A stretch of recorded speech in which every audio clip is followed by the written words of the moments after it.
Welcome to the Jazz Flyte Podcast. I'm your host, Darrell Scott, and together we will dive into the lives and careers of the jazz legends who have left a rhythmic imprint on the world. Be prepared to reminisce on the highs and the lows of their musical journey and the trials that sculpted their timeless musical gems. We'll preserve the legacy of these extraordinary maestros and find inspiration in the melodies of their lives. Subscribe now and never miss a beat. Now, let's get to the show.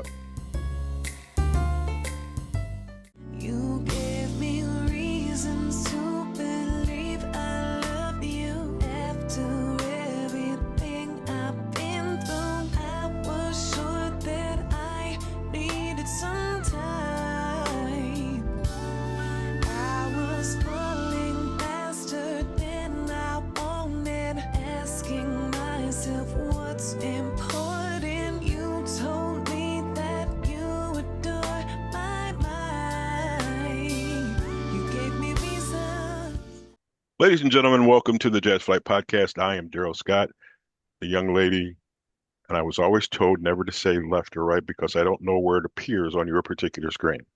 But she's played with Randy Brecker, Nicholas Payton, my buddy Nathan East, Brian Culbertson on the single called Reasons, which is what you just heard. Ladies and gentlemen, welcome to the Jazz Flyte Podcast, the lovely and talented Lindsey Webster. Lindsey, welcome. Hello. Thank you for having me. Not a problem. This is going to be fun. I'm always interested in the path that you all have from, I'll call it birth to what you're doing right now. You began playing the cello.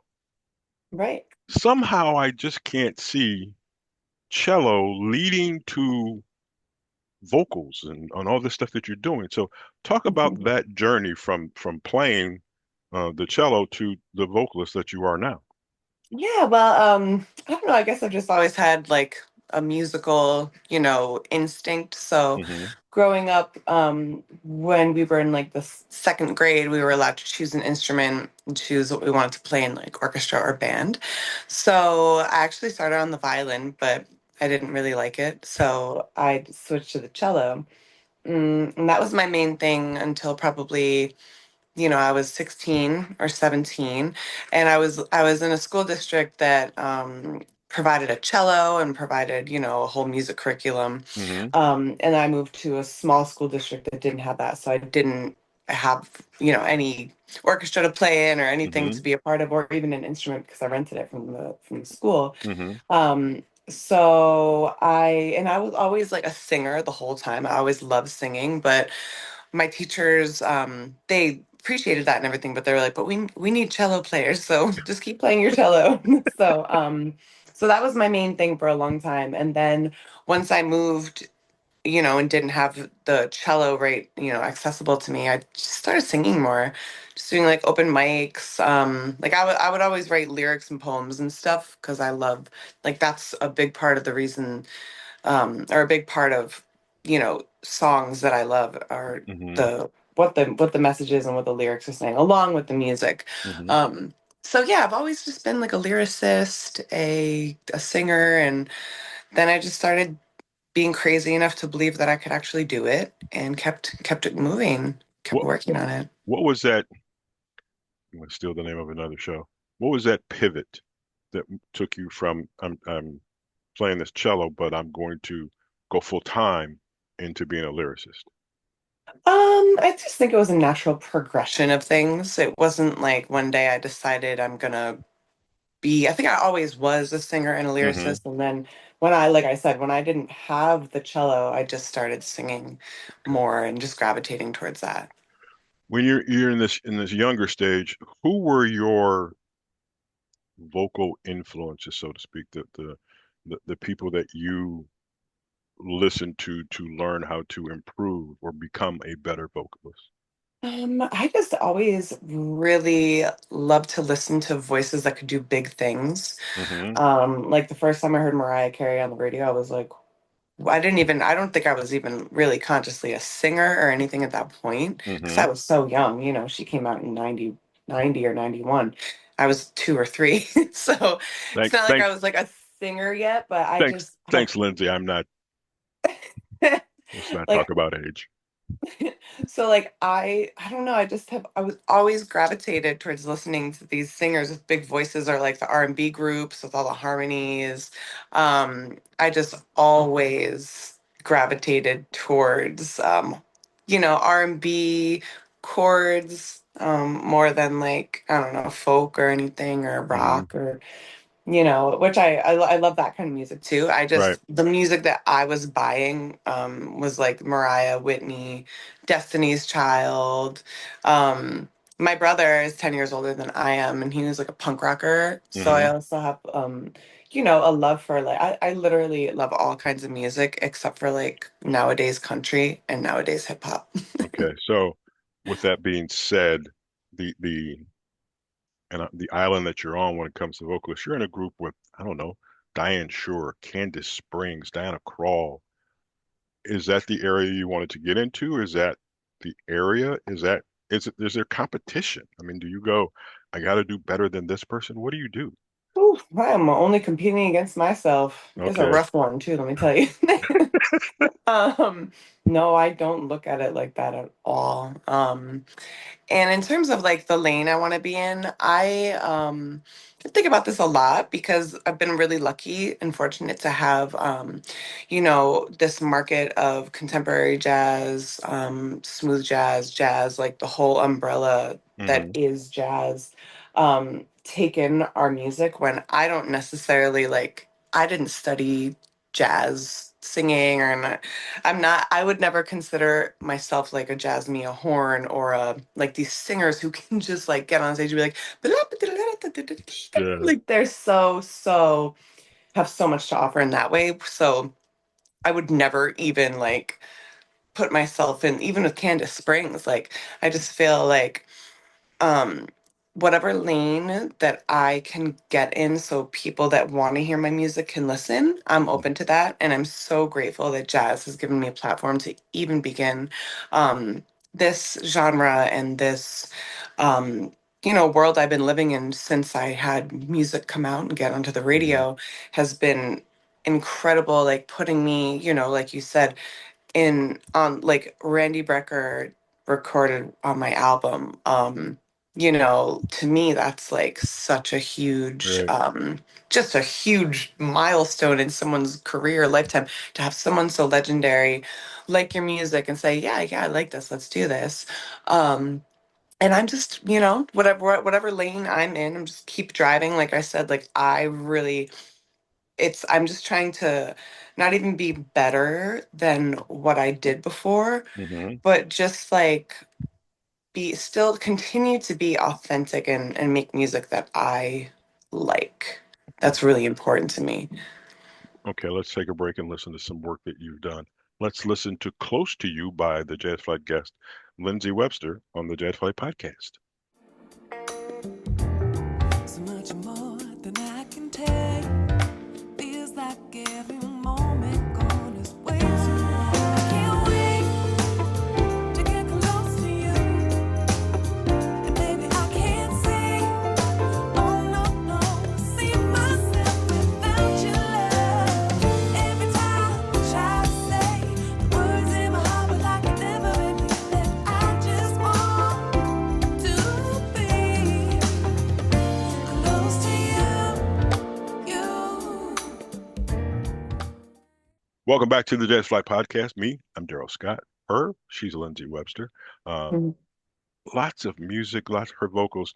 I want to say this. I've watched, in doing my research, I've watched a lot of videos, listened to a lot of your music. And sometimes there appears to be a look on your face of joy, of playfulness, of I'm just here having a good time singing this song. Is that something you try to convey to your listeners, your viewers? Hmm. Well, I think because I do really do feel that way. Like when I'm on stage or when we're making a music video, like I just really do feel that. So I just Hmm. think that's readable. It's not Hmm. like I'm trying. I'm having a good time. Like, It, but it, my job's the best. So, oh, right there with you. It's funny. You see certain people perform, and I don't want to say they have a serious look on their face, but it's kind of, yeah. but there's always this.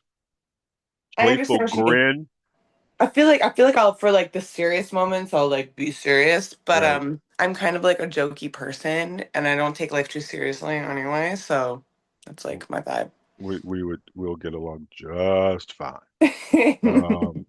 There's a lot of styles. You do smooth jazz, you do some pop stuff, you do a bunch of things.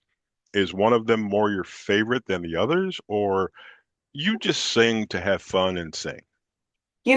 Like when I sit down to write a song, like my musical partner, Keith Slattery, Hmm. um, he grew up playing classical music and jazz and he was trained, and all that kind of stuff. So Hmm. he naturally makes music that's like more jazzy and classical and deep, really deep music. Hmm. So I feel like all my albums have been with Keith, thus far. And he brings an energy to the music that brings that out of me. Like we make such a great songwriting pair. Just because like the energy behind his music always matches kind of lyrically where I want to go with things or like I said, message wise and all that. Hmm. Um, but on the new album, we've been working with a new producer, Hmm. and the songs are kind of more geared for like an R&B world, like a heart and soul, or like like a just a wider audience. We have some very exciting guests that are going to be on the album too that are way more in like the R&B lane, which I'm super excited about. I'm not going to speak on it yet because like, Not a problem. I'm just like that. But it's um these songs like so I was talking about how like when I write to Keith's music, it's these beautiful kind of like compositions with Lorenzo. His name is Lorenzo Johnson, this producer that we got a Hmm. few tracks from. His music is it's just a different energy. So it Right. pulls a different energy out of me. Like he gave me a track and I wrote to it and it's called Homewrecker. And people are like, Okay. "Wait, what?" And Hmm. the song is actually about meeting someone and hanging out with them and realizing that they're actually in a relationship and how you would never ever be a person that would like break up Right. something. So like figure it out or let me know what's going on. Like I like you, but I would never ever be a homewrecker. That's what it's called, and that's what it's about. And then like another song that he gave me, I wrote about literally just moving to California because I moved there a couple years ago. Hmm. And so it's like I feel like Lorenzo's music is a little more playful, a little more R&B, and Keith and my music is definitely always going to be in that like jazz slash R&B lane. But I'm always with like the harmonies and the background, so it's kind of like pop vocals meet jazz chords Hmm. meet, so Right. well, We'll there will call. always like people frequently ask me too, like, oh, like, is your sound gonna change? I'm like, well, I as I change, things Right. evolve, Right. you know. As you get older, as you get into your mid 20s, your music will change. Yeah, Um, that's right. My birthday's soon. My birthday's just in a week and a half, and I'm going to be 36. there's that number again. Well, Yep, I if know. nothing else, I'm like throwing it out there. When I'm like 56, I'll be like, no, let's not talk about it. But listen, I'm not gonna lie. It's a uh, gift to get old. It's a gift to age. So taking yeah. it in. Um, See, as you talk, I think of questions, and then this Yeah, I feeble know. brain. This is what I mean. I'm like, I'm so sorry we don't have all the time we want in the world. That's fine. We'll make this work, and if not, we can come back again at some day. You talk about writing music. What is your inspiration? What is your style? Where do you get the feeling from to write? Don't get me You wrong, know, home wrecker. yeah, right. Well, a song like Homewrecker was actually it was about a personal experience. So a lot of times like those are my like golden gem songs because I write about something that I've been through or I'm going Hmm. through. And they all come fairly easy and quickly. Um, but it depends. Like, um, sometimes life will give you really hard stuff that you have to go through, like, and you're not expecting it. And like, for instance, like we kind of briefly talked about it, but I had a big life change and Yeah. I was expecting to have a Right. child. And then we lost that child when I was 6 months pregnant. And I initially, obviously, trauma and shock and all Right. that, Yes. but It took me like 10 months before I felt like I could write a song, and it scared the out of me All right. because I've never had that. I've never ever had Keith sending me music and I listen to it and I'm like, I don't know what to say. Like I just Right. don't know. I don't. So I think like with each chapter of life that comes, my inspiration is so different. Mm-hmm. And something that actually helped me kind of like break that writer's block, if you will. Something that helped me was remembering the feeling of writing like Fool Me Once, which was our first single that Right. ever came out. Mm-hmm. And just like talk about being carefree. Like when I was, that was whatever it was, 10 years ago now. I was just sitting on my bedroom floor, like, ooh, I'm writing a song. This feels good. I'm having a fun doing it. Right. I think that's what I was I kind of got a little into my head, like, oh no, this is my seventh album. It's gotta be good. Um, all of these thoughts were Mm-hmm. totally blocking the fun Right. and why I even started doing it. I'm getting like goosebumps right now because these little like self-realizations you have that kind of like unlock life a little. Mm-hmm. Yeah. Um, so then when I realized like, no, this is fun. This is what you love to Right. do. Mm-hmm. And it's an honor and a privilege. People want to listen. Like, so I was like, right. I wrote like 8 songs in a month. And they're all great and I love them. And Well, you have to so let us know when these things come out so we can get it out to our social media. I want to get into absolutely. one more song before we get ready to wrap this up. This one's called "Stay with Me," and you're Yeah. listening to it on the Jazz Flight Podcast with our guest. So stay with me. Where do you have to go? I don't want you to leave me. Don't leave, yeah I know, And you really gotta know.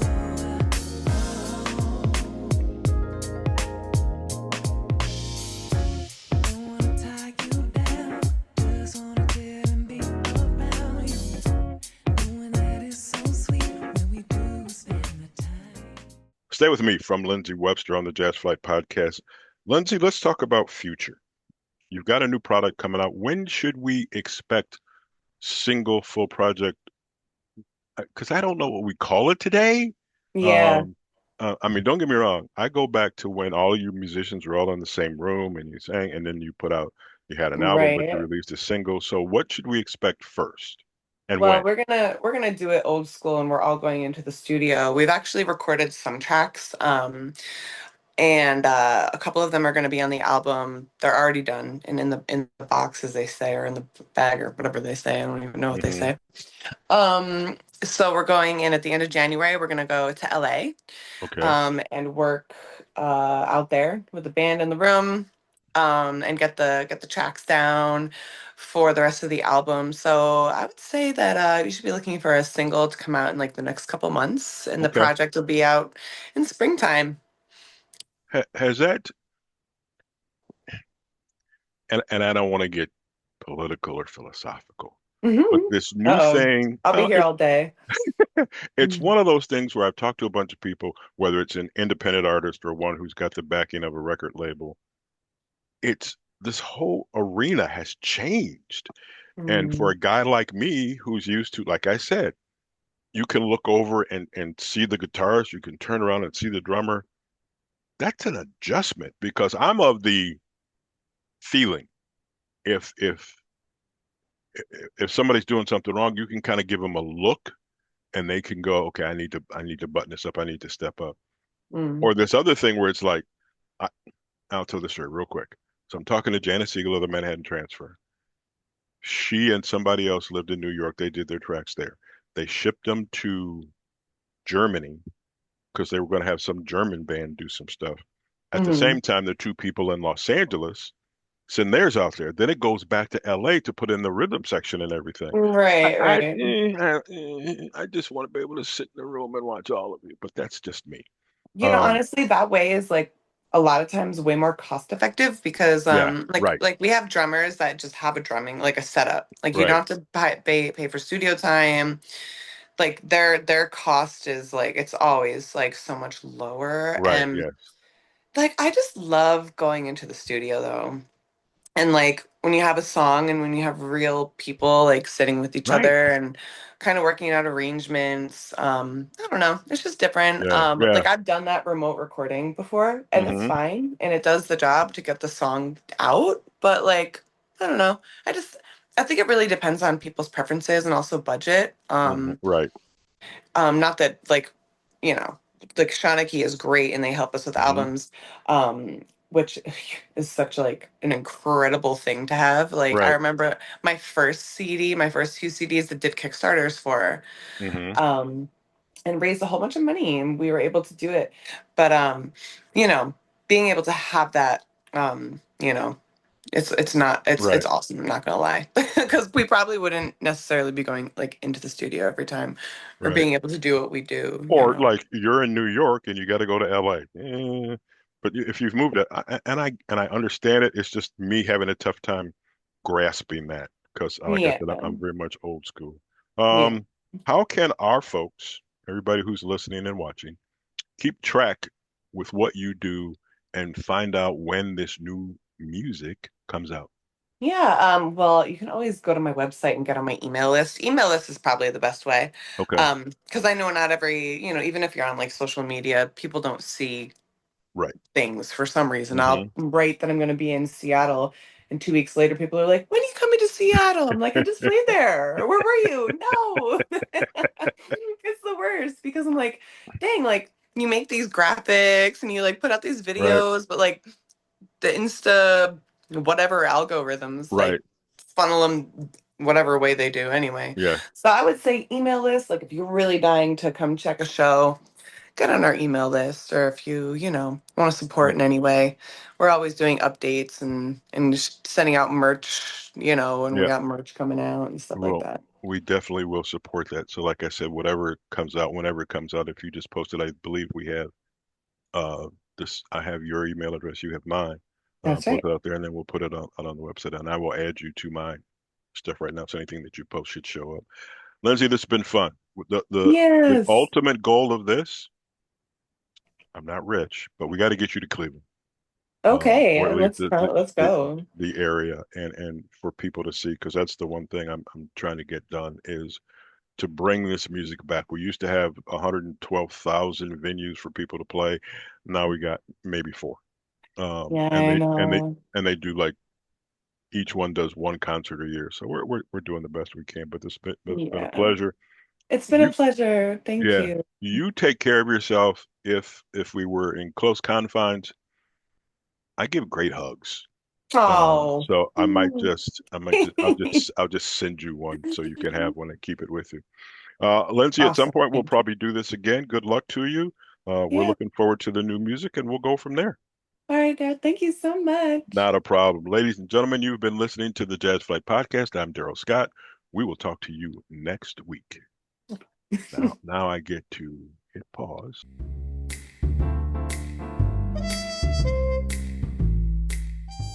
Thank you for tuning in to the Jazz Flight Podcast. I hope you enjoy the stories and soulful melodies that grew through the doors of time. If you want to stay connected with the latest updates and episodes, don't forget to subscribe to my channel and hit the notification bell. Until next time, I'm Darrell Scott.